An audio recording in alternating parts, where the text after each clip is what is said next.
Bicara tentang malam Lailatul Qadar, tentu sangat menarik kalau kita bicara tentang Lailatul Qadar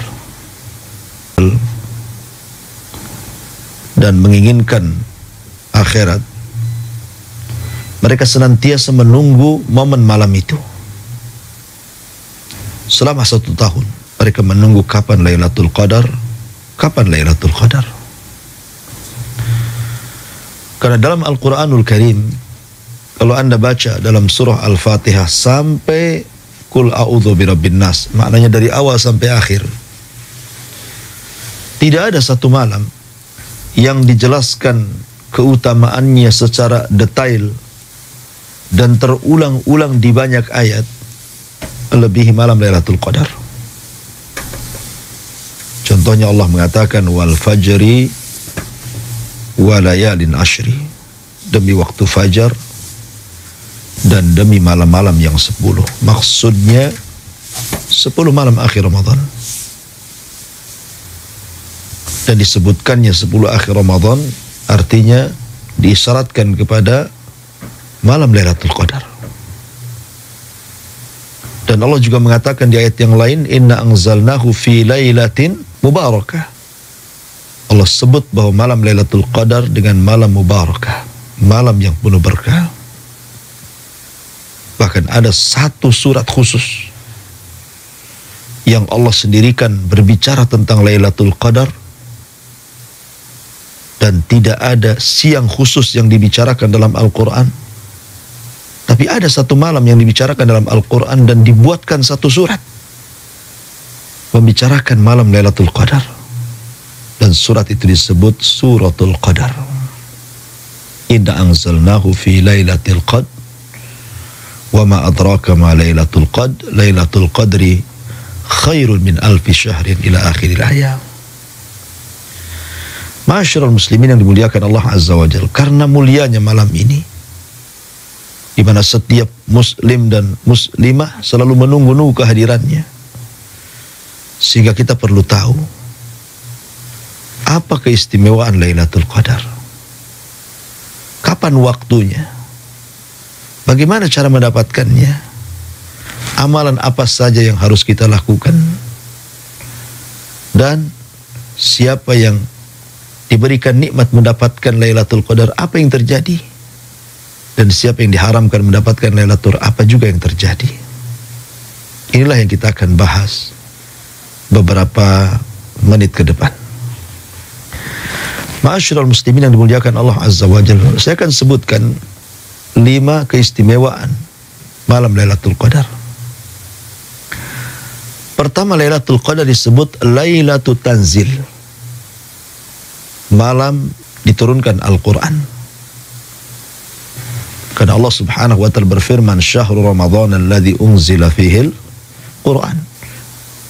Bahwa bulan Ramadan itu adalah bulan diturunkannya Al-Quran. Huda linnasi wa bayyinatin minal huda wal furqan, sebagai petunjuk bagi manusia. Lah turunnya Al-Quran yang merupakan mukjizat terbesar, melebihi kitab-kitab sebelumnya dari Injil, Zabur dan Taurat serta Suhuf, itu turun di malam Lailatul Qadar. Ada yang mengatakan bahwa maksudnya turun di malam Lailatul Qadar itu maksudnya turun secara jumlah dari Lauhil Mahfud ke Baitul Uzza yang ada di langit pertama di dunia. Ada juga mengatakan bahwa Al-Quran turun di malam Lailatul Qadar maksudnya surat pertama atau ayat pertama yang turun kepada Nabi SAW di Gua Hira itu bertepatan dengan akhir Ramadan dan bertepatan dengan Lailatul Qadar. Suratul Alaq ayat 1-5. Iqra bismi rabbikal ladzi khalaq, khalaqal insana min 'alaq ila akhiril ayat. Lah turunnya ayat Al-Alaq kepada Rasul sehingga Rasul resmi didaulat menjadi seorang nabi, itu turun di Gua Hira bertepatan dengan Lailatul Qadar di 10 malam akhir Ramadan. Sehingga Allah mengatakan inna anzalnahu fi lailatul qadar. Sungguhnya kami turunkan Al-Quran di malam Lailatul Qadar. Kemudian yang kedua, Lailatul Fasli wat Takdir. Malam Lailatul Qadar itu adalah malam penentu dan takdir manusia. Dan ini salah satu makna daripada Al-Qadar. Karena makna Al-Qadar itu banyak. Salah satunya ini, Lailatul Fasli wat Takdir. Di mana malam itu seluruh takdir manusia dirinci. Ada catatan umri saat kita berada di perut ibu kita di usia 4 bulan. Allah utus malaikat mencatat rizkinya, amalnya, ajalnya, akhir hayatnya, apakah dia senang ataukah dia susah, sul khatimah atau husnul khatimah, begitu maksudnya. Kemudian ada takdir sanawi, dan itu di malam Lailatul Qadar. Setahun yang akan datang ditentukan kebaikannya oleh satu malam di malam Lailatul Qadar. Dan ada juga takdir yaumi. Allah mentakdirkan setiap hari ada yang mati, ada yang hidup, ada yang lapar, ada yang kenyang, dan begitu seterusnya. Ma'asyiral muslimin yang dimuliakan Allah Azza wa Jalla. Maka Allah mengatakan fiha yufraqu kullu amrin hakim. Di malam Lailatul Qadar itu Allah putuskan setiap takdir hamba setahun yang akan datang. Maka jangan pernah sia-siakan malam Lailatul Qadar, karena nasib setahun yang akan datang ditentukan di malam itu. Kemudian yang ketiga, Lailatul Khair. Lailatul Qadar disebut Lailatul Khair, malam penuh dengan kebaikan. Karena orang yang beribadah di malam itu saja dilipat-lipatkan pahalanya, sampai Allah katakan khairun min alfi syahrin, lebih baik daripada 1000 bulan, artinya 84 tahun lebih, kurang lebih ya. Maka itu sebuah kebaikan. Kemudian yang keempat, Lailatul Salam. Malam Lailatul Qadar disebut malam keselamatan. Selamat dari apa? Maksudnya salam minasyurur, keselamatan dari segala jenis keburukan. Karena di malam itu malaikat banyak yang turun.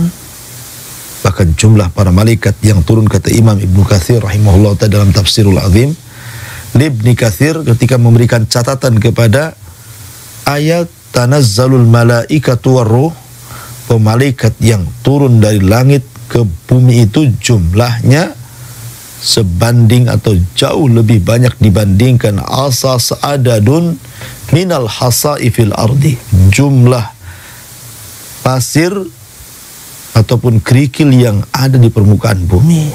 La haula wala quwata illa billah. Siapa yang bisa menghitung kerikil? Laut ada kerikil, gunung ada kerikil. Bahkan orang yang bangunan pun pakai kerikil gitu. Siapa yang bisa menghitung kerikil sebanyak yang ada di dunia? Nah, sementara malaikat yang turun itu sebanyak itu. Makanya disebut Lailatul Salam. Ya. Malam keselamatan. Salamun hiya hatta matla'il fajr. Kemudian yang terakhir, Lailatul Ghufran. Bahwa malam Lailatul Qadar itu disebut malam ampunan atau pengampunan, sehingga Rasul mengatakan man qama lailatul qadrin imanan wa ihtisaban ghufira lahu ma taqaddama min dhanbi. Siapa yang menegakkan di malam Lailatul Qadar ini dengan beribadah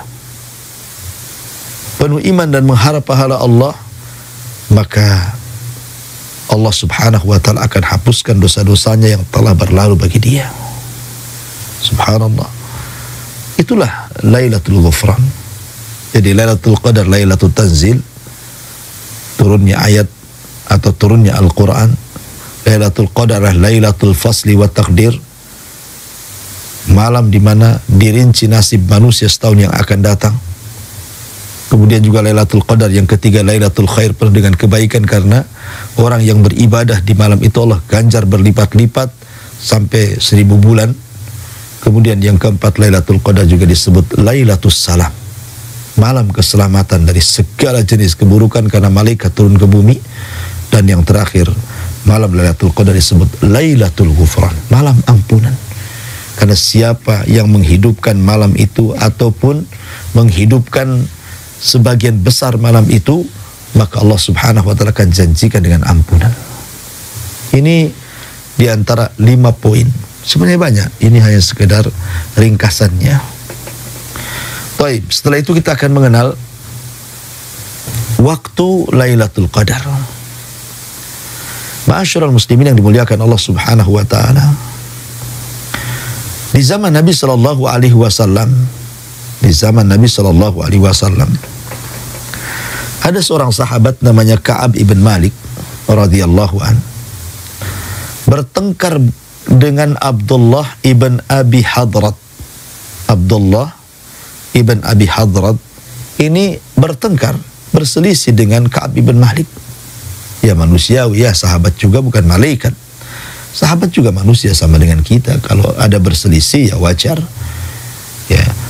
Jadi ketika Ka'ab ibn Malik ini berselisih dengan Abdullah ibn Abi Hadrat ini, mungkin dalam masalah harta, masalah perniagaan, atau masalah bisnis, atau masalah apa gitu kan. Jadi suaranya kencang. Dua-duanya mengencangkan suara.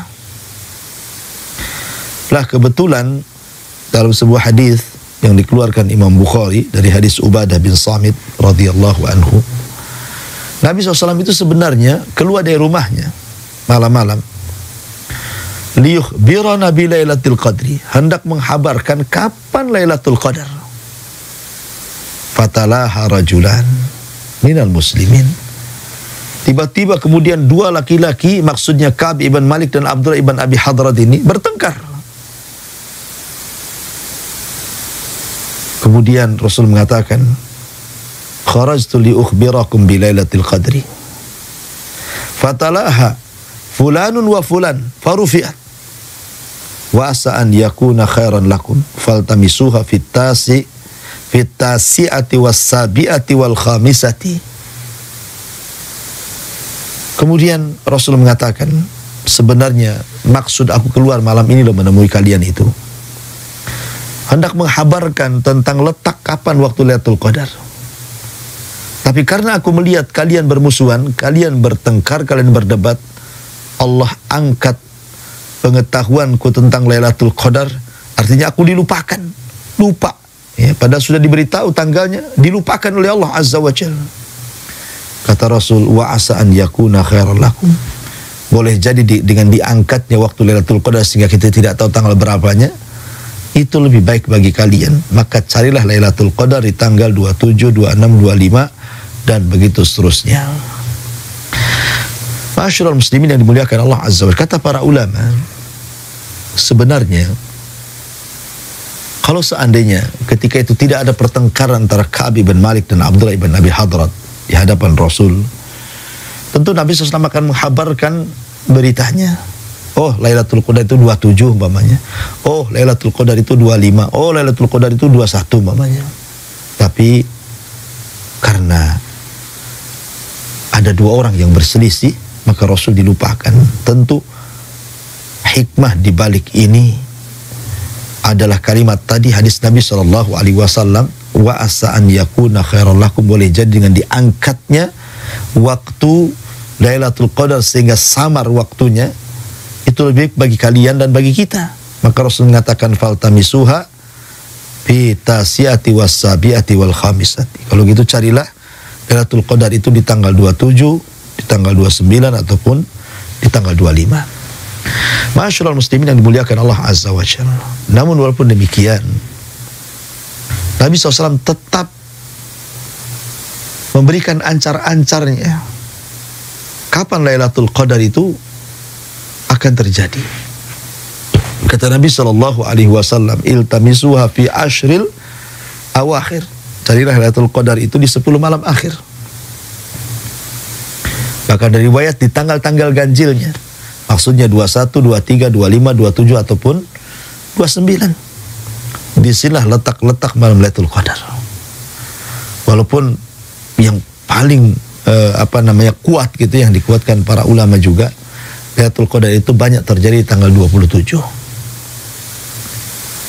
Ma'asyiral muslimin yang dimuliakan Allah Azza wa Jalla. Lalu setelah kita mengetahui itu, tapi ulama mengatakan juga sebaiknya jangan kemudian kita terfokus dengan tanggal-tanggal ganjil 10 akhir Ramadan. Karena sistem penentuan masuknya Ramadan di negeri kita, apalagi ada namanya ru'yatul hilal. Kalau terlihat maka diganjilkan, kalau tidak terlihat maka digenapkan. Sehingga terkadang kita tidak tahu, ya, apakah kemudian sekarang bagi kita tanggal ganjil, mungkin bagi mereka tanggal genap, atau bagi mereka tanggal ganjil, bagi kita tanggal genap pula. Makanya sebaiknya kita hidupkan 10 malam akhir itu dengan ibadah dan i'tikaf, dan berharap meminta taufik dari Allah agar mendapatkan malam yang sangat-sangat luar biasa yang menentukan umur kita setahun yang akan datang. Lalu apa yang harus dilakukan seorang muslim? Yang pertama, ihya'uha bil qiyam. Cobalah kita hidupkan malam itu dengan cara memperbanyak berdiri untuk sholat. Anda sudah sholat tarawih bersama imam, Anda sudah witir juga bersama imam setelah isya sampai jam 9 atau jam 10 gitu ya. Maka Anda kalau ingin menambah lagi tengah malam untuk tahajud tidak ada masalah. Silakan tahajud, tetapi jangan sampai kemudian menggunakan 2 witir. Karena witirnya sudah dilakukan di sebelum Anda tidur gitu ya, di waktu sholat tarawih gitu, bersama imam. Nah, tetapi ketika Anda sholat tahajud sendiri, karena sudah sholat tarawih bersama imam, sholat witir bersama imam, maka tidak perlu diulang lagi. Maka hidupkan malam-malam itu dengan berbagai macam ibadah. Salah satunya dengan baca Quran, dengan zikir, dan yang semacamnya. Yang kedua, doa. Sebagaimana yang diajarkan Aisyah radhiyallahu anha ketika ditanya oleh Rasul, wahai Aisyah, wahai Rasul, kata Aisyah, kalau seandainya aku mendapatkan malam ini, malam Lailatul Qadar, kira-kira apa yang harus aku baca, kata Aisyah. Maka Rasul mengatakan, Allahumma innaka afuun tuhibbul afwa fa'fu anni. Allahumma ya Allah, innaka, sungguhnya engkau afuun, zat yang maha pengampun, tuhibbul afwa, mencintai ampunan, fa'fu anni, maka maafkanlah diriku. Maka bacalah perbanyak doa yang diajarkan Rasul kepada Aisyah di malam Lailatul Qadar. Kemudian yang nomor 3, al-iqsaru min tilawatil Quran wa dzikrillahi ta'ala wa ghairi dzalika min at-ta'at. Perbanyak dari membaca Al-Quran, berzikir kepada Allah, dan hal-hal yang sifatnya taat, sedekah, birrul walidain, berzikir, berbuat baik kepada tetangga, dan begitu seterusnya. Ya, lakukan hal-hal itu di malam Lailatul Qadar. Karena begini ya, lipatan di malam Lailatul Qadar, seandainya Anda umpamanya di malam itu bersedekah 1 juta, anggaplah Anda ingin membantu Radio Hang untuk pembangunan. Ya, Anda infakkan 1 juta di malam Lailatul Qadar. Coba Anda bayangkan, 1 juta ini dikalikan 1000 bulan. Berapa miliar Anda seolah-olah Anda menyumbang miliaran kepada media dakwah ini. Karena kelipatannya luar biasa di malam itu. Maka disebut dari awal Lailatul Khair, malam kebaikan. Ya. Maka perbanyaklah membaca Quran, karena memang bulan Ramadan bulan Quran. Memperbanyak zikir kepada Allah, ketaatan, dan sedekah, dan banyak lagi hal-hal dari amalan-amalan ibadah yang dianjurkan untuk diamalkan di malam Lailatul Qadar. Wallahu a'lam bishawab. Ini diantara ringkasan tentang keistimewaan malam Lailatul Qadar, dan waktunya memang disembunyikan, akan tetapi cuman disebutkan ya kisi-kisinya saja. Artinya pokoknya selama Ramadan ada dibagi 3, 10 awal, 10 tengah, 10 akhir. Berarti Lailatul Qadar ada di 10 akhir. Dari 10 akhir ini ada tanggal-tanggal ganjil, 21, 23, 25, 27, 29. Maka carilah di tanggal-tanggal ganjil. Karena Syekh Utsaimin mengatakan setiap tahunnya Lailatul Qadar itu berpindah dari satu tanggal ganjil ke tanggal ganjil berikutnya. Jadi sudah ada ancar-ancarnya ya, antara 10 akhir Ramadan di tanggal-tanggal ganjil. Tapi bukan berarti kemudian kita hidupkan di tanggal ganjil saja. Kalau bisa 10 akhir itu kita hidupkan dari awal sampai akhir, dengan cara i'tikaf atau yang semacamnya gitu ya. Karena sekali lagi satu ibadah itu bisa dilipat gandakan menjadi 1000 bulan. Khairu min alfi syahrin, atau 84 tahun Anda beramal dan tidak bermaksiat kepada Allah Subhanahu wa ta'ala.